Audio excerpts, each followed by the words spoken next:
Hello friends, arc से talks के episode number 28वें episode में आपका स्वागत है। हमारे आज बहुत सारी सब्सक्राइबर ने और फ्रेंड्स ने बिच्छू के काटने पर बताने को कहा है, जिसको स्कॉर्पियन बाइट कहते हैं। इसके बारे में जानना चाहा है, तो आज हम इसके स्कॉर्पियन बाइट के बारे में बता रहे हैं कि स्कॉर्पियन बाइट में बिच्छू का जहर है वो कितना घातक है, कितना जहरीला है और किस तरह से अपने शरीर को नुकसान पहुंचाता है। पिछली सीरीज में अपन ने सांप के बारे में जाना था, आज अपन बिच्छू के बारे में बात कर रहे हैं कि बिच्छू कितना जहरीला है। सबसे पहले अपन बिच्छू के बारे में जानते हैं कि बिच्छू क्या है। मतलब स्कॉर्पियन है तो वो 8 टांगों वाला एक जीव है, जिसके 8 टांग हैं, 2 उसके पिंसर हैं या संडासी जैसे अंग हैं और एक डंक है। जो जहर है वो डंक के अंदर है, जो पीठ के पीछे उसमें रहता है, लास्ट वर्टिब्रा है उसमें ये डंक रहता है, उसमें जहर रहता है। वो जहर जैसे ही वो उसको अपने प्रे को पकड़ता है, जैसे अपने शिकार को पकड़ता है, उसमें डंक मार के उसको घायल कर देता है। वैसे तो वो ज़्यादातर जो पिंसर हैं उनसे ही उसको पकड़ के मार देता है, लेकिन ज़रूरत पड़ती है तो वो उसका भी इस्तेमाल कर लेता है। लेकिन डंक में क्या है, मान लो उसका डंक टूट जाता है, डंक उसका ख़राब हो जाता है, कट जाता है किसी बहाने से, तो फिर वो बिच्छू 6 महीने से ज़्यादा जिंदा नहीं रह सकता है। सबसे बड़ी बात यह है कि बिच्छू पूरी धरती पर पाए जाते हैं, केवल एंटार्क्टिका को छोड़ के। मतलब इनकी एडेप्टेबिलिटी बहुत ज़्यादा है। ज़्यादातर ये बिच्छू डेजर्ट में पाए जाते हैं, जहाँ रेगिस्तान है वहाँ पाए जाते हैं, और पथरीली जगह पे भी बिच्छू ज़्यादा पाए जाते हैं। बिच्छू में ये है कि वो ज़्यादातर रात्रि चरे, रात को ही ज़्यादा इनका मूवमेंट रहता है। तो अपन इससे अपने प्रिवेंशन और काटने में पता लगेगा कि बिच्छू की जो नेचर है वो रात्रि चर है। बिच्छू 3 अरब सालों से, पृथ्वी की उम्र तो 4.5 अरब साल है, लेकिन बिच्छू पिछले 3 अरब सालों से इस धरती पे रह रहे हैं, और इसकी करीब पूरी धरती पे 1500 प्रजाति हैं। उनमें से केवल 25 प्रजाति ऐसी हैं जो मानव के लिए नुकसान पहुंचा सकती है, या मतलब इवन को फर्टिलिटी इफेक्ट ला सकते हैं या आदमी को मार सकते हैं। ऐसी केवल इसकी 15 प्रजाति हैं। तो सबसे ज़्यादा जो जहरीला बिच्छू है वो अमेरिका के एरिजोना प्रांत में मिलता है, जिसको अपन एरिजोना बार्क स्कॉर्पियन कहते हैं। वो विश्व में सबसे ज़्यादा जहरीला बिच्छू है, और ऐसा कहा जा रहा है कि मैक्सिको में इसके मरने वालों की संख्या सबसे ज़्यादा होती है। ये विश्व में करीब 15 लाख लोगों को हर साल डंक मारता है। उनमें से अब आंकड़े तो पूरे उपलब्ध नहीं है, फिर भी जितने भी आंकड़े हैं उसके हिसाब से 2600 लोगों की 2600 लोगों की पूरे विश्व में बिच्छू के काटने से मृत्यु भी हो जाती है। लेकिन इसमें ख़ास बात यह है कि मरने वालों में ज़्यादातर बच्चे होते हैं। बच्चों में उसका असर एडल्ट से, बड़े आदमी से 10 गुना ज़्यादा होता है। बस इसमें यही खास जानने की बात है कि जो एडल्ट आदमी है उसको तो बिच्छू कई बार नहीं मार पाता है, या कम उस पर जहर का असर होता है, लेकिन बच्चे पे उसका असर 10 गुना ज़्यादा होता है। तो अपन इसके बारे में जान रहे हैं। आज इंडियन बिच्छू है वो इंडियन रेड स्कॉर्पियन है, या इसको एच टूमुलस कहते हैं। उसके बीनम से एक सीरम तैयार होता है, हाफकिंस इंस्टीट्यूट है वो इसको तैयार करता है। तो वो मोनोवैलेंट है, मतलब एक ही बिच्छू का मतलब उसमें एंटी बीनम आता है। तो अपन सबसे पहले ये जान रहे हैं इसके बारे में, बिच्छू के बारे में, मतलब बिच्छू के जहर में क्या चीज़ है। जैसे अपन ने पहले स्नेक बाइट के बारे में जाना था, अब बिच्छू के बारे में जान रहे हैं कि बिच्छू के जहर में क्या होता है, तो आदमी को कैसे नुकसान पहुंचाता है। अब बिच्छू का जो जहर है, बिच्छू का जो पॉइजन है, उसमें न्यूरोटॉक्सिन केमिकल होता है जो आदमी को नुकसान पहुंचाता है। सांप के में तो न्यूरोटॉक्सिन हीमोटॉक्सिन दोनों थे, लेकिन इसमें केवल न्यूरोटॉक्सिन है, और उस न्यूरोटॉक्सिन में alpha, beta, gamma, copper type के सब्सटेंस होते हैं या उसके प्रकार होते हैं, और उसमें मुख्य तौर से क्लोरोटॉक्सिन और म्यूरोटॉक्सिन नाम के 2 सब्सटेंस हैं। इसमें न्यूरोटॉक्सिन में क्लोरोटॉक्सिन और म्यूरोटॉक्सिन होते हैं। जो एस्टाइलकोलिन पाथवे है, नर्वस सिस्टम में एस्टाइलकोलिन पाथवे है, उसको ये ब्लॉक कर देते हैं, ऐसे आदमी को नुकसान पहुंचा देते हैं। तो एडल्ट है उसमें तो ज़्यादा परेशानी नहीं आती है, लेकिन जो बच्चे हैं उसमें परेशानी बहुत ज़्यादा बढ़ जाती है, और कई बार ये एलर्जी भी पैदा कर देते हैं। मतलब हाइपर सेंसिटिविटी इनसे जहर से भी पैदा हो जाती है।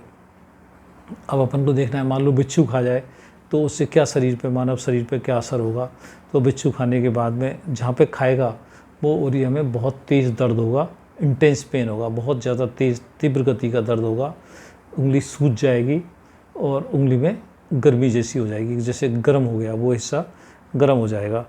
और फिर उसके बाद में है सिस्टमिक इफ़ेक्ट आएगा। शरीर पे क्या असर आ सकता है उससे सांस लेने में परेशानी आना और मतलब मांस में कंपन होना, जिसे मस्कुलर ट्विचिंग कहते हैं, मांस में कंपन आ जाना, सिंकिंग मूवमेंट, गर्दन हिलने लग जाएगी या सिंकिंग हिलने जैसे मूवमेंट आ जाएंगे, मुंह में से लार टपकना, ड्रूपिंग है जो मुंह में से लार टपकने लग जाएगी और हार्ट रेट बढ़ जाएगी, हृदय की गति बढ़ जाएगी और उसको एकदम से एंग्शियस स्टेट आ जाएगी, तनाव में आ जाएगा आदमी बहुत ज़्यादा, और फिर धीरे धीरे उसका शरीर नीला पड़ने लगता है और फिर वो बेहोशी में पहुंचने लगता है।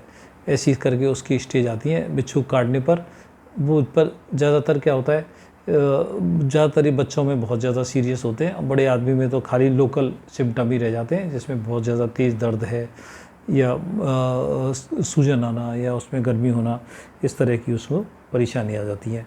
अब उनको सबसे बड़ी परेशानी क्या है, बिच्छू के जहर में क्या परेशानी है? सबसे बड़ी बात यह है कि जहाँ बिच्छू डंक लगाता है वो डंक इतना फाइन होता है, इतना कम इंटेंसिटी का होता है कि वहाँ वो कोई निशान नहीं छोड़ता है। जैसे सांप ने, हमें पिछली बार जाना था, सांप खाएगा तो उसके 2 काटने के निशान दिख जाएंगे, लेकिन बिच्छू के काटने पे कोई निशान नहीं आ पाते हैं। तो सबसे बड़ी समस्या ये होती है कि देखने वाले को पता ही लगता उसने बिच्छू ने खाया या नहीं खाया, और ख़ास तौर से बच्चे में ये परेशानी ज़्यादा बढ़ जाती है क्योंकि बच्चा बता नहीं पाता है और निशान कोई होता नहीं है।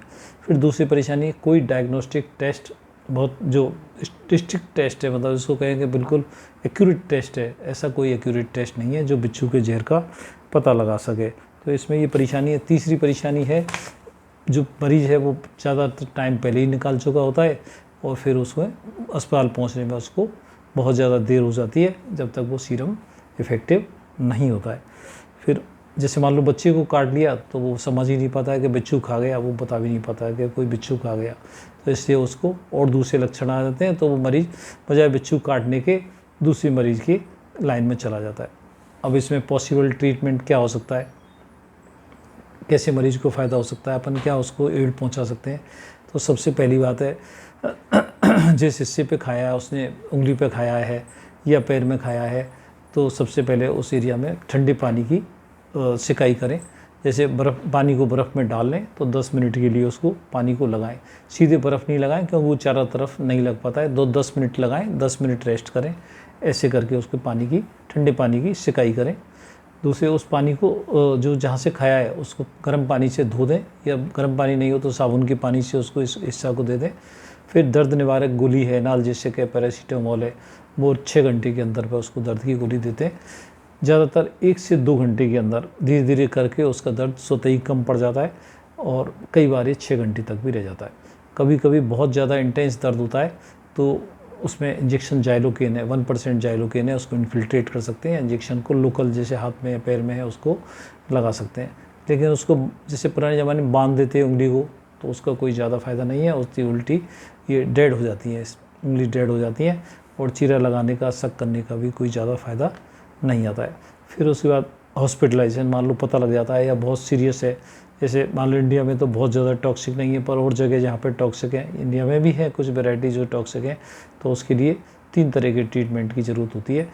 नंबर 1 सीरम, नंबर 2 बेंजोडाइलेटर्स और नंबर 3 है बेंजोडाइज़ेपिन्स। तो इन 3 में क्या है, जो हेपकिंस इंस्टीट्यूट है वो इसको एंटीवीनम सीरम, एंटी स्कॉर्पियन सीरम बनाता है जो मोनोवैलेंट है। उसकी 60 ml है, वो 100 ml सलाइन में घोल के 1 घंटे के अंदर दी जाती है। बेंजोडाइलेटर है, उसमें प्रेजोसिन है, वो बहुत ज़्यादा अच्छा काम करती है। 500 माइक्रोग्राम 3 घंटे में उसको रिपीट कर सकते हैं। बेंजोडाइज़ेपिन्स है, वो एंजियोलाइटिक है, जो पेशेंट में तनाव आ जाता है, बेंजोडाइज़ेपिन देने से उसको रिलैक्स आ जाता है। ऐसे करके उसमें अगर टाइमली पहुंचता है वो अस्पताल में तो ऐसा उसको ट्रीटमेंट मिल सकता है। ज़्यादातर लोग हैं वो लोकल सिम्टम के साथ ही होते हैं। सिस्टमिक जो वो होते हैं सिम्टम्स होते हैं, जो शरीर के अंदर सिम्टम होते हैं, वो थोड़ा कम देखने को मिलते हैं। फिर उसके बाद में है अपन क्या सावधानी रखें जिससे अपने बिच्छू के काटने से बच जाते हैं। तो एक तो सबसे बड़ी बात क्या हुई है, जैसे जैसे खेती में मैकेनिकल काम बढ़ रहा है, जैसे ट्रैक्टर से जोतने का बोने का काम कर रहा है, तो सो बिच्छू काटने की घटनाएं कम हो रही हैं, क्योंकि आदमी सीधे संपर्क में बिच्छू के में नहीं आ पा रहा है। दूसरी क्या है कि अर्बनाइजेशन बढ़ रहा है, शहरीकरण बढ़ रहा है, तो 5 मंजिल की 10 मंजिल की बिल्डिंग ऊपर बन रही हैं, तो वहाँ तक बिच्छू पहुँच नहीं पाता है। तो ऐसे करके अर्बनाइजेशन से और ऐसे यूँ फ़ायदा हुआ है कि कोई भी आदमी उसके बिच्छू के संपर्क में कम आ रहा है, तो बिच्छू काटने की घटनाएं हर रोज़ कम हो रही हैं। दूसरे तरह के लोग हैं, जैसे जो बागवानी करते हैं या जिनको बागवानी का शौक़ है, घर में गार्डन है, तो वो लोग ग्लव्स पहन के काम करें। छुपी दरारों में या वहाँ पे मिट्टी के आसपास कोई बिच्छू फैमिली हो सकती है जो बिच्छू उनको हाथ में या पैर में खा सकता है, तो ग्लव्स रखें उसको। अगर गार्डनिंग का शौक़ है तो ग्लव्स रखें। तीसरी परेशानी क्या है, अब जैसे मान लो कि आप घूमने जा रहे हैं, तो ज़्यादातर क्या है कि रिसोर्ट में रुकने का प्रचलन हो गया है, या नदी के किनारे या रिवर के किनारे कैंप लगा के रहने का प्रचलन हो गया है। तो ऐसी जगह बिच्छुओं का खतरा बहुत ज़्यादा बढ़ जाता है और वहाँ पे मेडिकल एड भी उसको नहीं मिल पाती है। जैसे आप किसी जगह घूमने गए, वहाँ पे आपने रिसोर्ट लिया, ज़्यादातर वो एक एक मंजिल के हैं या ग्राउंड फ्लोर पे हैं, तो फिर वहाँ पे उसका बिच्छू का खतरा बढ़ जाता है। तीसरे रेनी सीजन है, जैसे बरसाती मौसम है, तो अपने जूते या बेड शीटें उसको चेक कर लें, क्योंकि चक्कर क्या है, ये रात्रिचर जानवर हैं, रात में ही घूमते हैं, तो आपके जो जूते हैं, जो बाहर रखे हुए हैं जूते, उनमें बिच्छू घुस सकता है। तो जूते पहनने से पहले जूतों को अच्छी तरह से फटकार लें, कहीं जूते में कोई कीड़ा मकोड़ा या बिच्छू तो नहीं बैठ गया। ऐसे अपन बिच्छू के काटने से बच जाते हैं। तो आज के एपिसोड में अपन ने जाना है कि बिच्छू के काटने से अपन कैसे बचते हैं और इसका विष कितना घातक होता है। तो अपन को खुद भी बचना है, दूसरों को भी बचाना है। इस चैनल को आगे बढ़ाने के लिए लाइक करें, कमेंट करें और शेयर करें। Thank you very much.